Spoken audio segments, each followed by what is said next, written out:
Shalom. Kita baca dulu Efesus 2 ayat 15. Sebab dengan matinya sebagai manusia, ia telah membatalkan hukum Taurat dengan segala perintah dan ketentuannya, untuk menciptakan keduanya menjadi satu manusia baru di dalam dirinya, dan dengan itu mengadakan damai sejahtera. Yang dimaksud dengan matinya sebagai manusia siapa? Tuhan Yesus. Di sini dikatakan dengan matinya Tuhan Yesus sebagai manusia, maka Tuhan Yesus telah membatalkan hukum Taurat dengan segala perintah dan ketentuannya. Waduh, hukum Taurat dibatalkan? Masa iya? Lah ini apa kurang? Kurang jelas bahasa Indonesianya. Nanti dibaca lagi di rumah berulang kali. Biar dibaca 100 kali bunyinya tetap begini. Saya sudah periksa bahasa aslinya. Saya sudah periksa banyak terjemahan. Memang artinya dibatalkan. Nah, tetapi banyak orang marah kalau mendengar begini. Orang yang benar itu nggak boleh mengabaikan satu ayat pun di Alkitab. Katakan amin. Main-main suka-suka pilih-pilih sendiri. Zaman sekarang memang banyak orang suka milih-milih. Saya mau milih yang ini khususnya di perjanjian lama. Soalnya enak-enak didengar. Sesat dia. Kan kita sudah sering mendengar, Taurat tidak ada satu firman pun yang dibatalkan, bukan? Tidak ada satu iota pun bisa dibatalkan. Kok ini Paulus berani-beraninya nulis begini? Ya, benar nggak sih Taurat dibatalkan? Paulus serius nggak sih? Loh, tulisan Paulus semuanya serius loh. Bukankah dalam Matius 5 ayat 17, Tuhan Yesus berkata, janganlah kamu menyangka bahwa aku datang untuk meniadakan hukum Taurat dan atau kitab para nabi. Aku datang bukan untuk meniadakannya, melainkan untuk menggenapinya. Ingat ya, kalau kita baca Alkitab, ayat-ayat di Alkitab saling melengkapi atau saling menjelaskan, bukan saling bermusuhan atau bertentangan, tidak mungkin. Kalau ada ayat-ayat yang seolah-olah bertentangan, manusianya yang salah mengerti. Coba dipelajari konteksnya apa, nanti tidak bertentangan. Apalagi kalau yang nulis satu orang. Misalnya, Paulus menulis kitab Roma, lalu Paulus menulis juga Galatia, Korintus. Nggak mungkin bertentangan satu sama lain, karena inspirasi Roh Kudus masuk ke Paulus dan Paulus menuliskannya. Kecuali Paulus berkepribadian ganda, kadang-kadang begini, kadang-kadang begitu. Tentu saja tidak. Paulus adalah rasul Tuhan Yesus yang dipakai luar biasa untuk menuliskan perjanjian baru. Separuh lebih dari perjanjian baru tulisan Paulus. Wah, pewahyuannya lewat Paulus. Ya. Jadi tidak boleh ada ayat yang dibuang. Harus semua dimasukkan ke dalam firman. Tidak boleh ditambahin juga. Banyak orang kalau baca Alkitab satu ayat toh lalu ditambah-tambahin. Sesat nanti. Contoh yang paling sederhana ya, contoh sebelum kita masuk ke sini. Kasih perpuluhan, nanti dibalikin Tuhan 30 kali, 60 kali, 100 kali. Bahkan suka-suka lu sendiri, kata dia. Nggak ada itu di Alkitab. Itu kitab apa itu? Itu kan maumu sendiri. Sesat nggak sembuh-sembuh dari dulu. Hari gini ngomongnya gitu terus. Nggak niat, nggak cinta Tuhan itu. Kalau orang cinta Tuhan, apapun yang dibaca meskipun tidak enak didengar, dia akan lakukan. Amin nggak? Kok mau pilih-pilih? Nggak niat itu, nggak cinta Tuhan itu. Sebab Tuhan sendiri yang ngomong. Kalau kamu mengasihi aku, kamu akan melakukan seluruh perintahku. Seluruhnya. Ya, oke. Kita masuk sekarang. Meskipun seolah-olah bertentangan, nanti kita akan lihat sebenarnya tidak bertentangan. Itulah sebabnya kita mesti jeli, teliti, membaca secara lengkap konteks dan sebagainya. Ya. Baiklah, kita akan bedah Matius 5 ayat 17 lebih dulu. Itu kan kata-kata Tuhan Yesus. Apa maksud yang sebenarnya? Janganlah kamu menyangka bahwa aku datang untuk meniadakan hukum Taurat atau kitab para nabi. Aku datang bukan untuk meniadakannya, melainkan untuk menggenapinya. Banyak orang kalau mendengar kata menggenapi, gak jelas juga tuh di pikirannya. Menggenapi itu apa ya? Kata meniadakan di sini, dalam ayat ini dipakai kata katalusai. Akar katanya kataluo, yang artinya to destroy, menghancurkan. Atau to demolish, merusak. To abolish, menghapus. Jadi Tuhan berkata begini, jangan kamu sangka aku datang untuk merusak hukum Taurat loh. Atau menghilangkan hukum Taurat loh. Jangan kamu menyangka begitu loh. Sebab banyak orang curiga terhadap Tuhan Yesus ketika itu. Makanya Tuhan ngomong begitu. Jangan kamu menyangka aku mau merusak hukum Taurat loh. Kata meniadakan di situ kataluo. Itu dia. Kemudian jadi jelas kedatangan Tuhan Yesus itu bukan untuk merusak atau menghilangkan hukum Taurat atau kitab para nabi. Bapak Ibu kalau mendengar kata Taurat dan kitab para nabi atau kitab para nabi, itu artinya bukan cuma Taurat loh. Itu artinya seluruh kitab suci. Kalau kita bicara kitab suci di zamannya Tuhan Yesus, artinya perjanjian baru belum ada. Artinya itu adalah perjanjian lama. Jadi kalau kita dengar kitab Musa, Taurat, dan para nabi, Mazmur, itu maksudnya seluruh kitab perjanjian lama. Disebutnya begitu.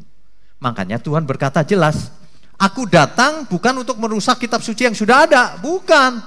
Kamu jangan salah ngerti loh. Jangan salah ngerti. Bukan mau menghapus juga kitab perjanjian lama yang sudah ada. Bukan. Gitu artinya ini. Ya. Nah, jadi jelas bahwa Tuhan datang bukan mau merusak hukum yang sudah ada. Lalu apa yang dimaksud sebenarnya oleh Tuhan? Melainkan untuk menggenapi. Menggenapi di sini dari kata plerosai. Plerosai. Itu akar katanya pleroo. Artinya to complete, melengkapi. To fulfill, memenuhi. Jadi arti sebenarnya itu begini, membuat Taurat yang ada menjadi lengkap. Atau menyempurnakan Taurat yang sudah ada. Itu artinya, aku datang bukan merusak loh. Aku mau melengkapi, menyempurnakan. Dalam bahasa sederhana, mau memberikan arti yang benar. Sebab banyak orang salah mengerti terhadap Taurat. Orang-orang Yahudi mengeksplor hukum Tuhan, Dekalog, 10 hukum Tuhan, Dasatitah itu, menjadi banyak sekali aturan yang ruwet. Sehingga sulit sekali dilakukan. Ruwet sekali. Contohnya, di hari Sabat, orang nggak boleh bekerja. Nggak boleh. Makanya sampai sekarang, kalau hari Sabat, sepi tiba-tiba. Nggak boleh masak, nggak boleh. Mencet lift aja nggak boleh. Nggak boleh. Lalu gimana Pak kalau naik kita di hotel? Sudah disetting dari hari Sabat. Liftnya di setiap lantai buka sendiri. Jadi jangan khawatir. Sabat pun bisa diakalin. Bukan itu yang dimaksud Tuhan Yesus. Makanya Tuhan Yesus datang menyempurnakan, melengkapi. Apa yang dimaksud melengkapi, menyempurnakan? Nah ini yang akan kita selesaikan malam ini. Jadi dalam Matius 5 ayat 17, Tuhan Yesus menegaskan bahwa kedatangannya bukan untuk merusak atau meniadakan kitab yang sudah ada. Di dalamnya termasuk hukum Taurat. Bukan begitu. Meskipun banyak orang curiga. Ya. Itu Matius 5 ayat 17. Nanti di rumah dibaca lagi ya. Taurat dibatalkan, tanda tanya. Matius 5 ayat 17. Itu yang barusan kita pelajari, bahwa Tuhan Yesus datang bukan untuk merusak hukum yang sudah ada. Bukan untuk menghilangkan kitab suci yang sudah ada, perjanjian lama. Buktinya apa? Buktinya sampai hari ini perjanjian lama masih kita pakai, bukan? Ingat, kebenaran itu sesuai dengan fakta. Faktanya kita hari ini masih pakai, tidak dibatalkan oleh Tuhan Yesus. Nah, pasti yang dimaksud Paulus berbeda. Itulah yang mesti kita bahas. Kalau kita bahas Alkitab harus mengerti, nggak boleh dipikir sendiri. Nggak boleh pakai pikiran sendiri tanpa Alkitab. Semua harus didasarkan pada Alkitab. Ya. Jadi mengapa sebenarnya Paulus mengatakan Taurat dan segala peraturannya dibatalkan dengan matinya Yesus sebagai manusia? Kan tadi itu jelas ya. Efesus 2 ayat 15 itu kan jelas sekali. Ketika Tuhan Yesus mati di kayu salib, maka Taurat dan segala peraturannya dibatalkan. Efesus 2 ayat 15. Ini seolah-olah bertentangan, seolah-olah. Nanti dibaca di rumah ya. Jadi dengan matinya Tuhan Yesus di kayu salib, maka Taurat dan segala peraturannya dibatalkan. Ditulis oleh Paulus. Kalau ada orang Kristen yang membela Taurat, agak aneh. Karena dibatalkan kan menurut ayat ini. Nah, kita harus membaca, ingat ada yang namanya konteks dekat, ada yang konteks jauh. Jangan cuma satu ayat. Karena kalau cuma satu ayat, bingung bisa salah. Mundur beberapa ayat, maju beberapa ayat. Itu konteks dekat. Mestinya kalau kita baca Alkitab tidak hanya konteks dekat. Maju lagi, mundur lagi, sampai satu kitab. Bahkan, kalau dalam kasus ini, benar nggak sih Paulus mengatakan bahwa itu dibatalkan? Betul nggak ya? Baca tulisan Paulus yang lain, nanti akan melengkapi bukan pikiran Paulus. Jadi seolah-olah kita bisa mewawancarai Om Paulus. Seandainya Om Paulus hadir, kan gampang sebenarnya. Om, itu maksudnya benar dibatalkan nggak Om? Sebenarnya begitu ya. Tapi karena Rasul Paulus sudah ada di surga, dan sekarang PA-nya sekarang bukan nanti, maka kita bisa mewawancarai Rasul Paulus lewat tulisan-tulisannya. Itulah konteks yang agak besar. Ya, konteksnya itu enggak satu ayat mah udah kuno bener. Dari dulu manusia kesalahannya itu melulu, satu ayat terus dipikirin sendiri. Udah mulai sekarang enggak boleh baca cuma satu ayat. Maju mundur. Ini kalau saya tulis satu ayat ini nanti di rumah maju mundur. Itu maksudnya apa tuh? Supaya dapat konteksnya yang lebih luas, ya. Kalau kita baca Alkitab, itu ibarat begini, ada tulisan besar, artikel besar gitu, terus kita baca pakai sedotan. Itu satu ayat tuh seperti itu. Baca pakai sedotan, dapat apa? Tapi kalau bacanya lebih luas, dapat agak banyak. Tapi kalau kita buka lebar-lebar, dapatnya seluruhnya. Nangkap ya Bapak Ibu ya.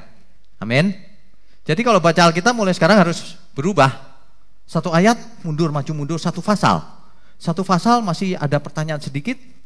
Penulis yang sama sudah dapat jawabannya sudah pasti. Seandainya nggak dapat juga, satu Alkitab dibaca, pasti dapat. Benang merahnya harus ditarik dari kitab Kejadian sampai Wahyu. Kesimpulan itu begitu. Jangan satu ayat langsung bikin kesimpulan. Banyak sekali yang begitu. Menurut Paulus, di tulisannya yang lain, Roma 3 ayat 31, nanti di rumah dibaca lagi. Roma 3 ayat 31. Paulus mengatakan begini, jika demikian, adakah kami membatalkan hukum Taurat karena iman? Sama sekali tidak, sebaliknya kami meneguhkannya. Ini Paulus loh yang ngomong. Saya cek kata membatalkan itu sama dengan yang dipakai yang tadi. Jadi di satu sisi Paulus berkata, karena dengan matinya manusia, hukum Taurat dan segala peraturannya dibatalkan. Tapi di tulisannya yang lain, Paulus mengatakan, adakah kami membatalkan hukum Taurat karena iman? Sama sekali tidak. Sebaliknya kami meneguhkannya, menguatkannya. Jadi gimana nih? Seolah-olah Paulus kok pelin-pelan ya, seolah-olah. Kita mesti mengerti konteksnya apa. Ya. Nah, kata meneguhkan di Roma 3 ayat 11 ini, histanomen, itu artinya to uphold, menegakkan atau menguatkan. Artinya lagi to maintain, memelihara. Tidak, Taurat nggak kuhilangkan, kita harus pelihara. Nah, yang dipelihara apanya, yang dihilangkan apanya. Itulah masalahnya ada di situ nanti. Atau artinya begini, to confirm or assert the legal validity of.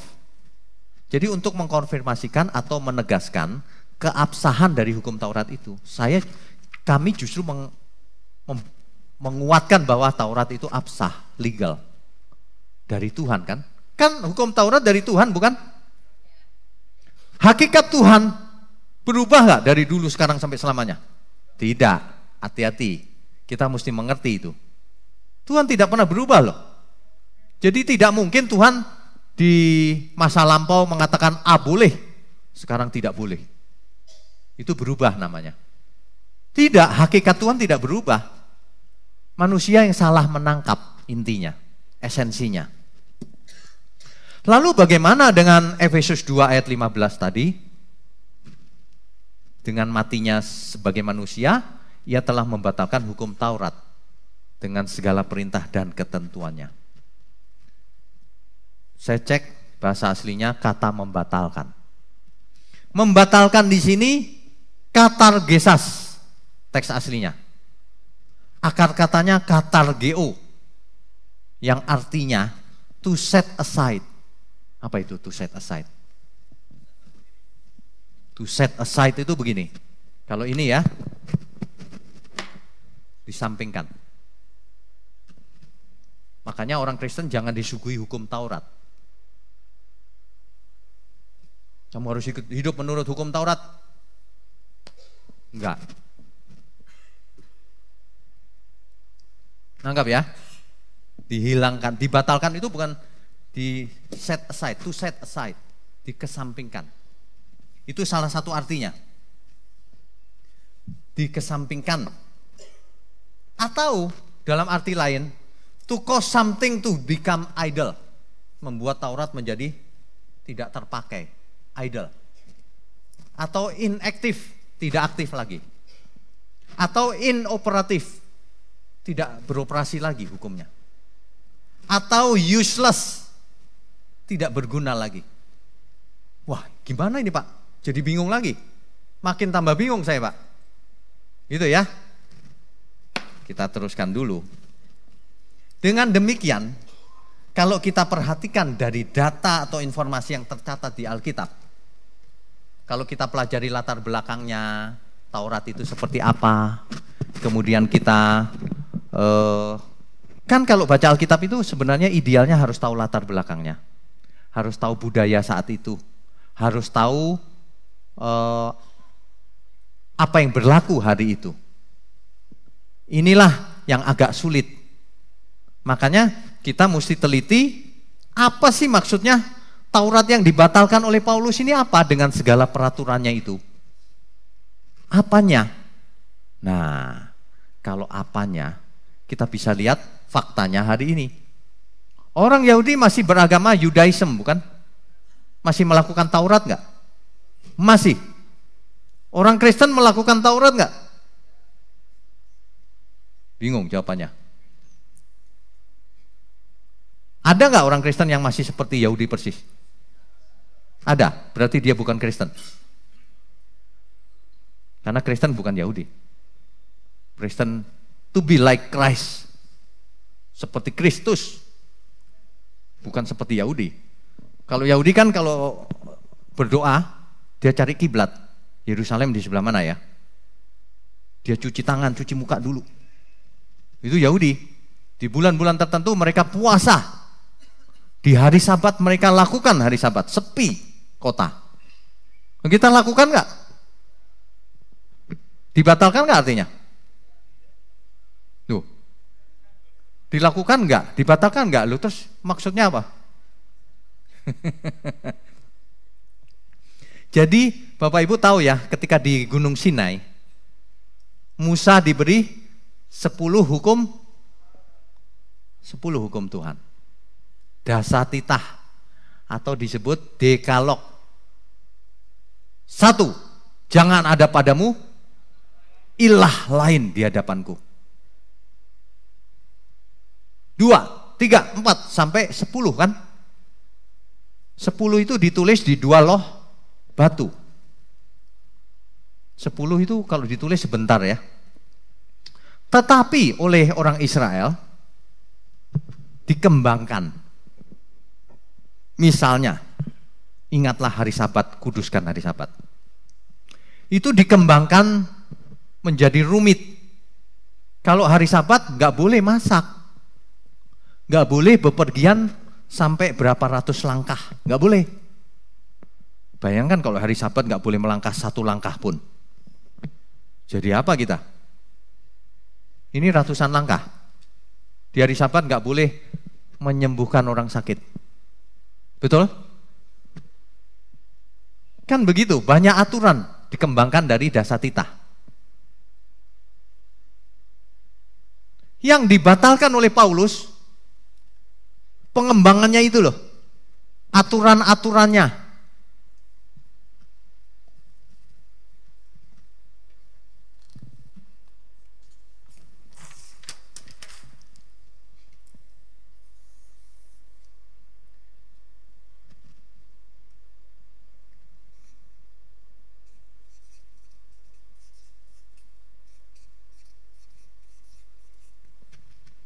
Taurat Tuhan, hukum Tuhan sesungguhnya tidak berubah selama-lamanya. Hukum yang ada di dalam diri Tuhan.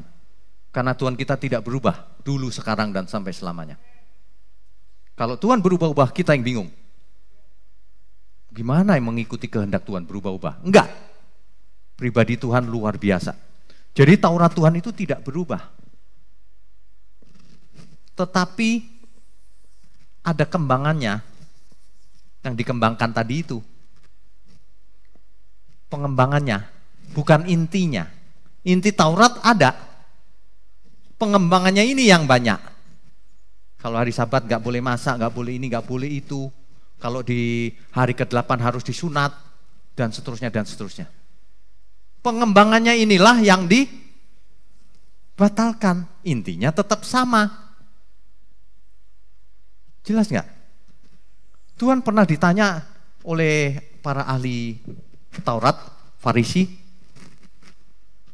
apa hukum yang terutama dari kitab para nabi, Taurat dan kitab para nabi?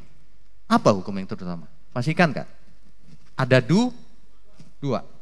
Inti Taurat itu ada 2. 1, kasihilah Tuhan Allahmu dengan segenap hatimu, dengan segenap jiwamu, dengan segenap kekuatan, dengan segenap akal budi, dengan segenap pikiran, perasaan, kehendak, dengan segenap yang engkau punya. Maksudnya begitu. Jangan sampai ada orang yang berkata, kalau uang enggak loh Pak, kalau uangku nih.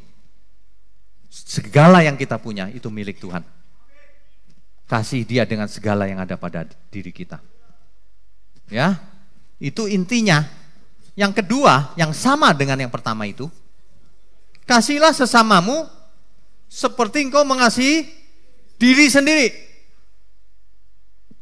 Itulah inti Taurat Tuhan, inti hakikat Tuhan.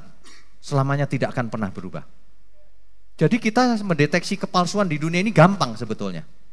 Semua yang tidak sesuai dengan dua inti ini berarti bukan dari Tuhan. Ngerti maksudnya kan?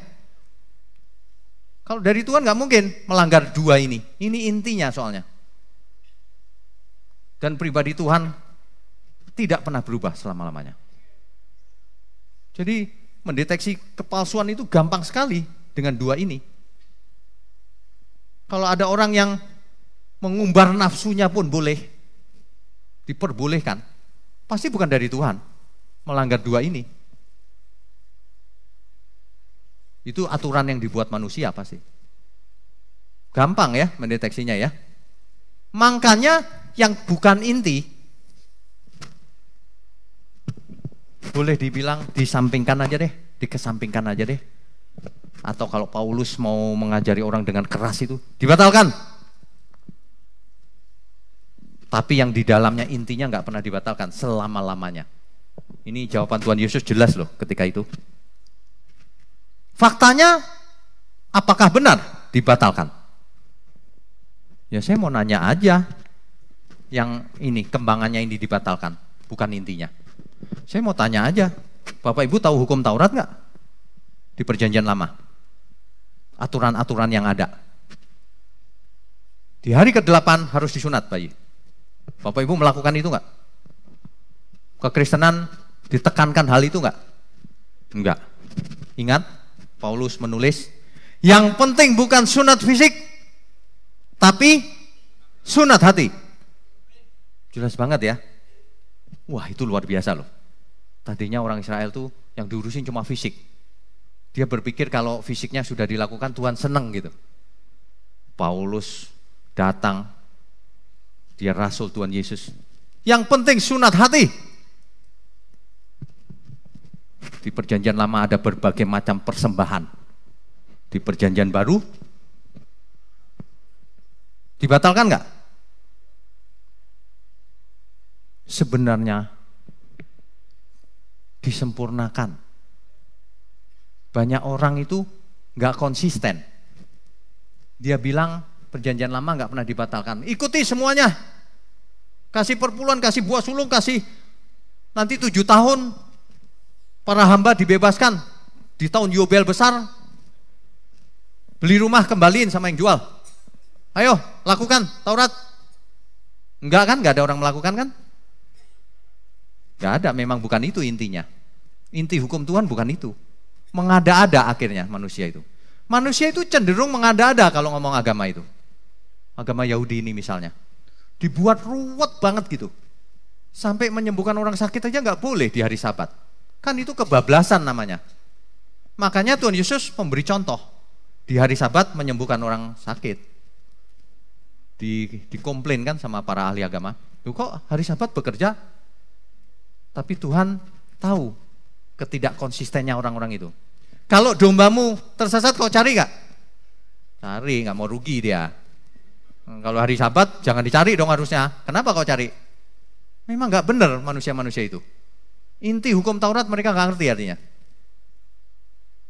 Intinya ini, kalau peraturan-peraturan bisa dibuang. Peraturan tambahan maksudnya ya, yang sekunder, yang bukan inti. Ayo, ikut hukum Taurat. Kembaliin rumah yang kau beli itu, yang sudah 50 tahun. Nanti di persembahan perpuluhannya bukan 10% loh, 12% kalau pakai duit. Tambahkan 1/5-nya kan? Udah gitu, macam-macam. Masih banyak peraturan tuh, 3 tahun sekali, nanti ada persembahan perpuluhan lagi 3 kali, dan seterusnya, dan seterusnya. Ruwet. Makanya mesti memandang firman itu yang lengkap. Ya, nggak boleh picik. Tuhan Yesus ditanya, intinya sudah dijawab oleh Tuhan Yesus. Intinya 2 ini. Dan ini tidak akan pernah dibatalkan selama-lamanya. Sebab itu intinya. Kalau cuman luarnya diperbaharui, artinya yang lama dibatalkan. Sunat, nggak sunat masuk neraka? Enggak. Yang penting sunat hati. Persembahan perpuluhan? Enggak, lebih dari itu. Seluruhnya itu punya Tuhan. Bukan 1/10. Semuanya milik Tuhan. Kalau kita ngomong gini ya orang yang hatinya bengkok langsung ngomong, tuh anti perpuluhan kan? Kau bengkok hatimu. Dengerin baik-baik kalimatnya. Bukan 10%. Seluruhnya milik Tuhan. Katakan amin. Buandel orang-orang itu. Kita terus difitnah, anti perpuluhan katanya. Orang dibilang semuanya anti perpuluhan lagi. Aduh. Jadi yang dibatalkan itu soal itu. Buktinya apa ya? Bacalah Alkitab. Yang penting sunat hati, bukan sunat fisik. Segenap hidupmu milik Tuhan, bukan 10% doang. Apalagi? Tidak ada yang haram sebenarnya. Kan itu artinya yang lain enggak gitu kan? Dibatalkan tuh. Tapi bukan berarti kita bisa makan sembarangan loh. Oh gitu ya Pak, halal semua ya Pak ya? Waduh mantep Pak. Ingat, yang kau tabur kau tuai. Ingat, meskipun tidak ada yang haram, tapi tidak semuanya membangun. Tidak semuanya berguna. Kalau aku makan jadi sandungan, lebih baik aku tidak makan. Itu baru benar. Makanya Tuhan Yesus seolah-olah, aduh salah nih Taurat yang dulu ini. Kok penerapannya jadi begini? Ini loh yang benar.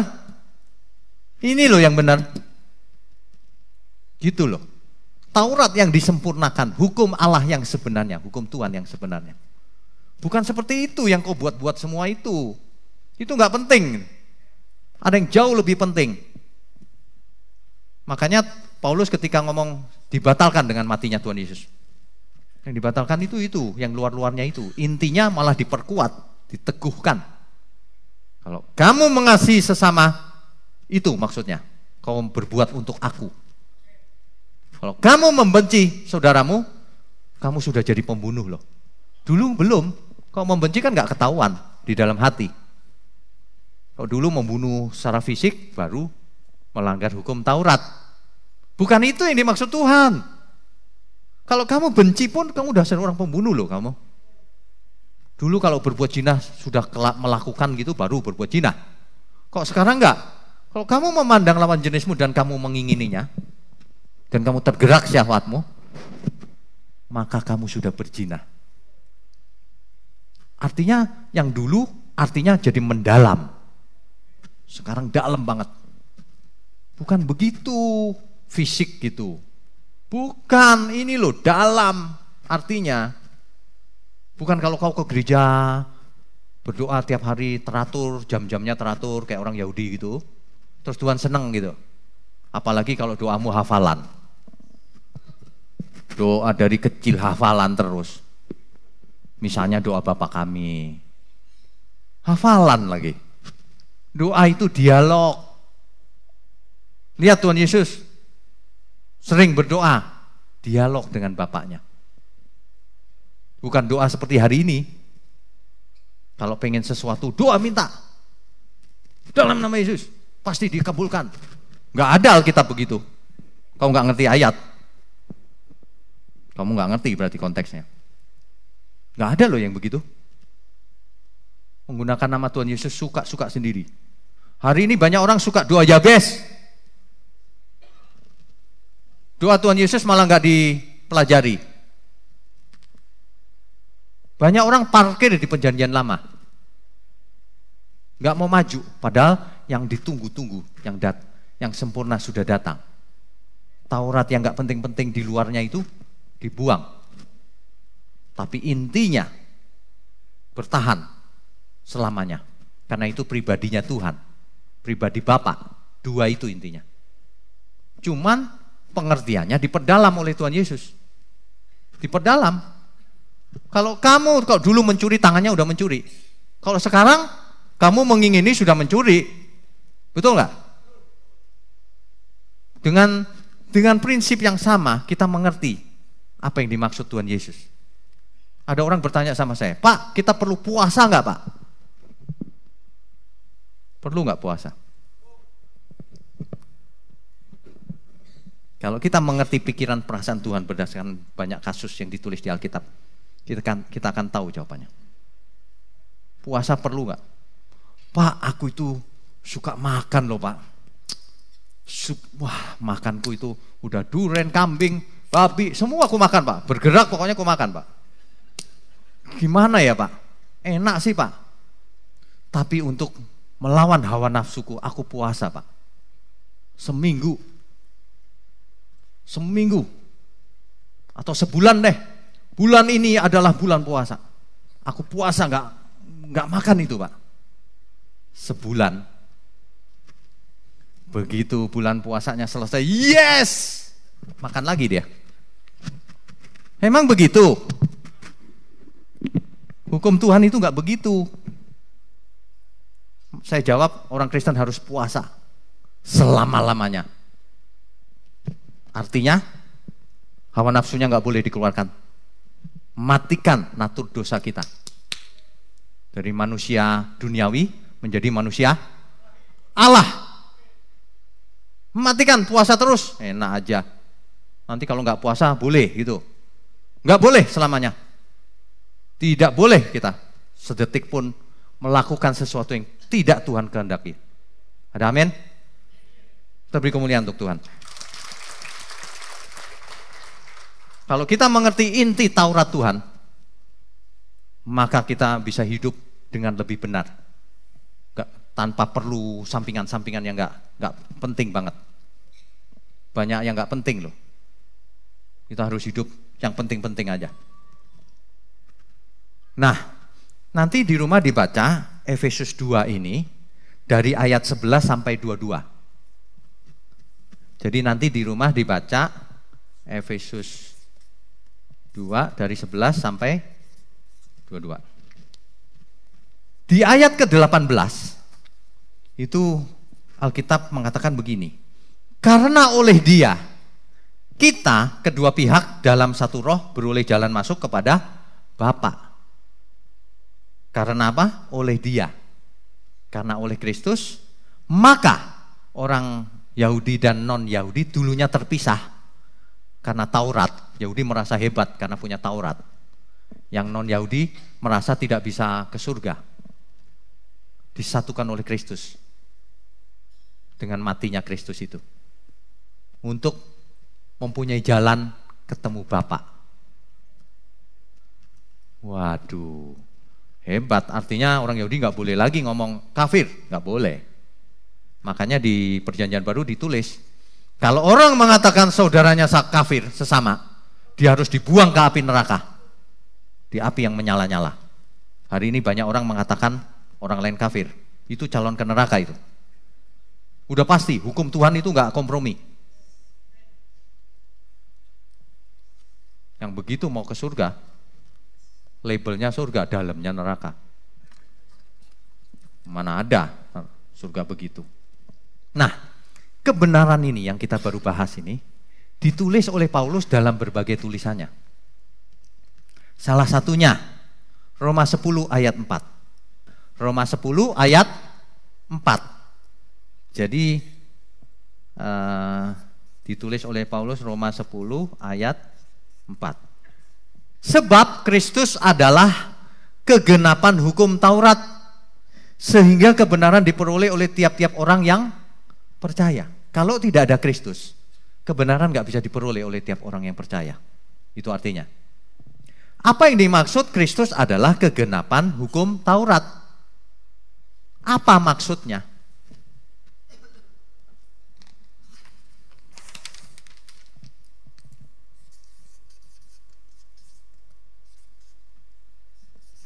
Kegenapan. Di situ ada istilah kegenapan. Bapak Ibu kalau mendengar kegenapan, digenapi dan seterusnya, ini artinya. Ya. Kegenapan dalam teks ini itu artinya dalam bahasa Yunaninya telos.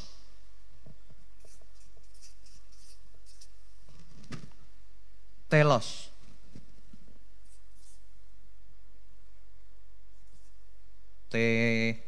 Telos. Telos. Artinya end, akhir. End, akhir. Apalagi termination, ujung akhir ya. Apalagi close, penutupan. Conclusion, kesimpulan. Itu artinya telos. Culmination. Nah, ini lebih cocok nih. Artinya culmination. Apa? Kulminasi itu apa? Puncak.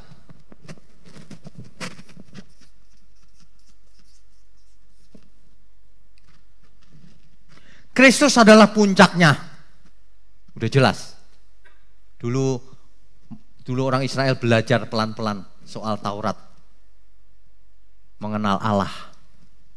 Allah Abraham, Ishak dan Yakub. Lalu Kristus datang, ini loh puncaknya. Ini loh yang sempurna. Ini loh akhir dari Taurat itu, Taurat yang peraturan-peraturan tadi. Ini loh yang sempurna. Jadi kalau hari ini orang nggak mau belajar sama Kristus, orang Kristen maksud saya, dia bodoh. Dia cari ayat-ayat perjanjian lama. Dia bodoh itu. Karena Kristus adalah kesempurnaan. Puncaknya hukum Allah. Lihat Kristus. Makanya di kitab Ibrani dikatakan kalau mau sempurna imanmu, pandanglah Yesus. Kesempurnaan ada dalam Yesus. Seperti dia maksudnya. Makanya kalau kita disebut Kristen sebenarnya kita bangga sekali. Tapi harus ada faktanya. Seperti Kristus maksudnya. Kristen itu. Jangan cuma KTP-nya tok yang Kristen. Paulus menulis di Roma 10 ayat 4 ini. Bahwa Kristus adalah puncak dari hukum Taurat. Bahwa Kristus adalah akhir atau kesimpulan dari hukum Taurat. Ingat, intinya tidak mungkin dihapus. Itu yang dikatakan oleh Tuhan Yesus sendiri. Aku datang bukan untuk merusak loh ya. Intinya itu. Intinya dua itu sampai kapanpun. Kalau kau mendengar atau melihat ajaran filosofi atau apapun namanya yang tidak sesuai dengan dua inti itu kepalsuan. Itu asalnya dari si jahat. Jadi iblis itu nggak khawatir kalau manusia memanggil Tuhan. Nggak khawatir, tapi isinya lain, melanggar dua itu. Selesai, karena pribadi Allah tidak berubah selama-lamanya. Manusia yang tidak seperti itu tidak hidup kudus artinya. Dua itu artinya hidup kudus sebenarnya. Hidup kudus itu jangan dibayangkan yang aneh-aneh, yang sering puasa lah, yang doa 10 jam lah, itu lebih kudus tuh. Bukan. Yang memenuhi inti hukum Tuhan, itu hidup kudus tuh. Itu untuk Tuhan artinya. Nah, untuk Tuhan artinya hidup kudus. Tidak bercacat, tidak bercela. Tidak meleset sedikit pun. Itu maksudnya. Ya. Saya cek di terjemahan berbagai macam Alkitab, Roma 10 ayat 4 ini sama. Contohnya NIV. Christ is the culmination of the law. Adalah puncak dari hukum. Ya. Kalau King James, for Christ is the end of the law. Akhir dari hukum. Yang dimaksud hukum Taurat. Ya. Nanti dicek di rumah kalau nggak percaya. Yang kedua, Paulus menulis dalam Galatia 3 ayat 19. Galatia 3 ayat 19.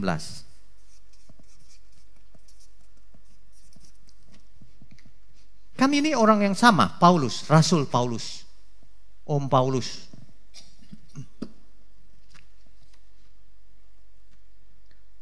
Galatia 3 ayat 19. Kalau begitu, untuk apa hukum agama diberikan? Ini terjemahan Alkitab kurang pas nih. Saya cek aslinya, why then was the law given? Mestinya, kalau begitu untuk apa Taurat diberikan? Artinya begitu tuh.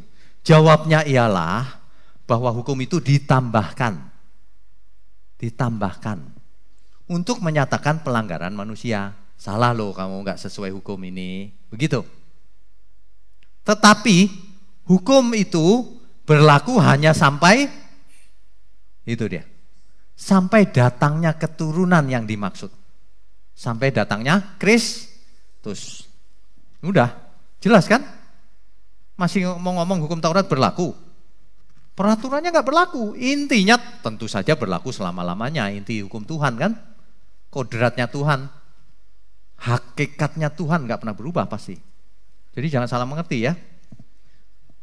Galatia berapa tadi? 3:24 ya. Sekarang satu lagi. Galatia 3 ayat 24. Dengan demikian, ini hukum agama juga nih, mestinya bukan. So the law was our guardian until Christ came. Dengan demikian, hukum Taurat menjadi pengawas kita sampai Kristus datang. Sementara yang itu. Ya. Jadi Taurat berlaku hanya sementara. Tetapi ingat, intinya berlaku selama-lamanya. Inti hukum Taurat berlaku selamanya. Intinya yang ini. Intinya. Makanya Taurat yang sudah ditambah-tambahin ini seolah-olah dibatalkan. Padahal disempurnakan. Bukan, ini bukan nih yang ini. Ini loh. Ini, dua ini. Orang mengeksplor hukum Allah menjadi ruwet. Manusia memang suka birokrasi. Yang gampang dibuat sulit. Padahal Tuhan Yesus nggak begitu. Ya, oke. Itulah sebabnya hukum Allah yang ideal itu bukan ada di dua loh batu. Ngapain taruh di dua loh batu? Kalau hukum Allah ada di dua loh batu atau ada di tulisan, akibatnya begini. Ketika kita hidup sehari-hari, waduh, boleh nggak ya makan itu ya?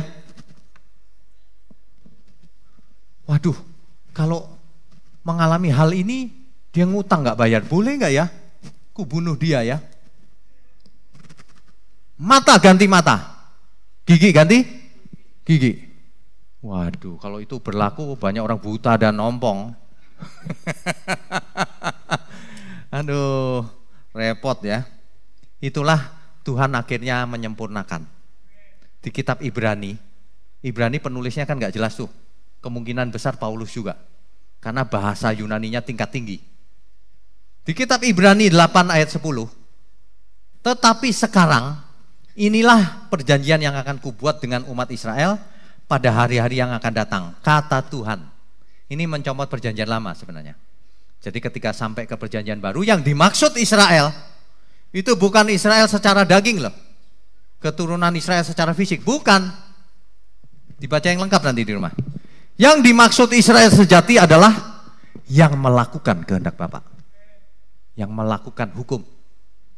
Yang melakukan. Bukan Israel keturunan secara fisik. Ya.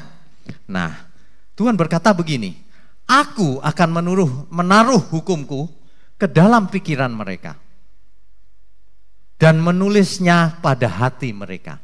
Jadi bukan di dua loh batu lagi, ada di akal budi, ada di hati. Aku akan menjadi Allah mereka dan mereka akan menjadi umatku. Itulah anak-anak Allah yang bukan diatur oleh hukum-hukum yang tertulis, tetapi kehendak Tuhan masuk ke dalam pikiran. Perasaan Tuhan masuk ke dalam perasaan kita. Sehingga kita mengerti apa yang harus kita lakukan. Sehingga hidup kita bukan di drive atau dimotivasi oleh hukum agama.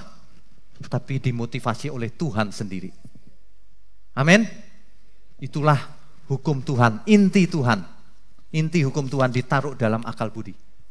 Makanya bukan Taurat-Taurat begitu yang sunat hari ke-8 lah, yang inilah. Yang pakai korban bakaran lah, bukan itu. Inti Tauratnya sampai selama-lamanya. Taurat yang disempurnakan. Ya. Jadi jangan berhenti pada Taurat saja. Kita harus terus. Puncaknya adalah Tuhan Yesus. Sayang sekali hari ini kalau banyak orang nggak mau ke sana. Maunya masih minum susu. nggak mau makanan keras. Memang mereka tidak mengasihi Tuhan. Tuhan Yesus itu kalau ngomong tegas. Tuhan Yesus tegas sekali kalau ngomong. Kalau kamu mengasihi aku, kamu tentu melakukan semua firman-Ku. Bukan milih-milih. Nah sekarang terus terang aja. Kalau ada orang milih-milih ya nggak benar, nggak cinta Tuhan. Ingat, Kristen tidak sama dengan agama Yahudi. Tidak sama dengan Israel. Kalau ada intinya Taurat, ini bagus banget nih. Taurat Tuhan yang sebenarnya, yaitu pribadi Tuhan. Yaitu cara berpikir berperasaannya Tuhan. Itulah yang harus kita hidupi selama-lamanya. Itulah yang dilakukan oleh Tuhan Yesus, memberi contoh teladan. Menjadi pokok keselamatan. Agar kita mengerti dua hukum inti itu. Bukan menjadi orang yang beragama, yang suka ritual. Sesungguhnya ibadah kita adalah seluruh hidup kita. Amin.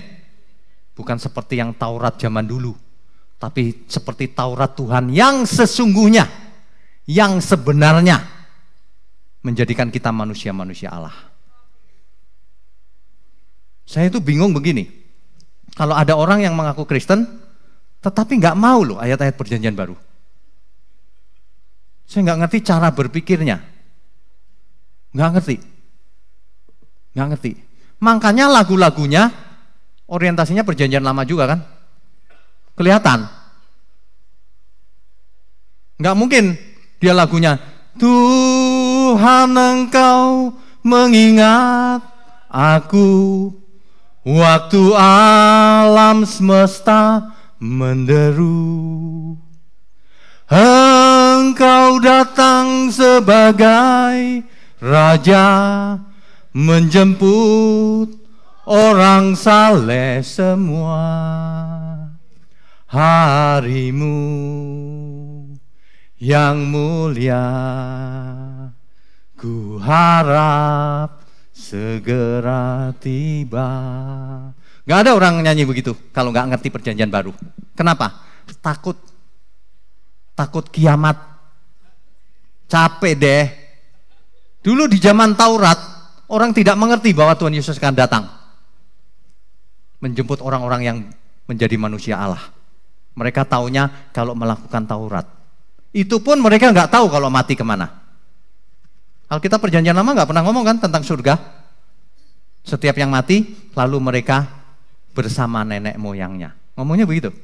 Tidur bersama nenek moyangnya. Tidur tanda kutip. Nggak tahu kemana. Mau diajarin tidur terus. Tuhan Yesus sudah ngomong, aku akan pergi menyediakan tempat bagimu. Supaya di mana aku ada, kamu ada. Siap-siaplah. Kalau yang nggak cun sama Tuhan Yesus, nggak diajak. Meskipun Kristen. Kalau di dalam diri manusia nggak ada inti Taurat yang benar tadi. Taurat yang sebenarnya, bukan Taurat yang zaman dulu. Hukum Allah yang disempurnakan, yang masuk ke akal budi, maka dia bukan anak Allah. Dia hanya orang beragama. Ya, amin ya Bapak Ibu ya.